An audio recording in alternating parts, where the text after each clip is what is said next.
Les travessures eren més els dissabtes, que el dedicàvem a la neteja de l'escola. I a lo millor mos amagàvem per dalt, una se buscava i l'altra se perdia, l'altra ja no sé què s'ha fet, bueno, alguna travessura d'estes, però que vamos, que tampoc sense cap. Porque el dissabte hi vais a... El dissabte sí, el dissabte n'hi havia escola. El que passa és que moltes vegades la mestra no sé si està ni res, no sé com era. Això no ho recordo massa bé. Que venim a netejar, sí, el piso era que el fèiem en serraura, després el teníem que agranar tot, netejàvem un poc, però sí, aquest dia el dedicàvem molt a filtrar-nos per dalt, la part d'alta, a veure què n'hi havia. Doncs allí hi ha mapes, allí hi ha coses, que hi ha material escolar, a passar el dia, però a passar-nos-ho bé també. Menys estudiar, aquest dia de tot, a passar-nos el dia bé, això sí que ho recordo molt.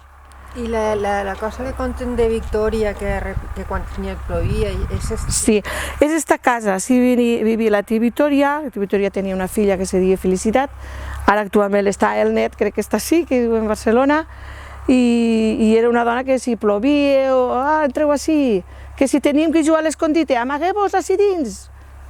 Sí, molt tolerant en la gent i la veritat que era molt volguda sempre per tot el veïnat i tota la gent, perquè també va tindre que aguantar coses, també, que a vegades li fem alguna travessura i també aguantar coses, però era tan bona dona que mai s'enfadava a ningú.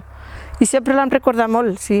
De fet, allà diem la figuera de la tia Victòria, allà mos ficàvem a la sombra, jugàvem a jocs, a palabres encadenats, a veo, o amagar-se per allí, o els jocs que se feien en aquella època.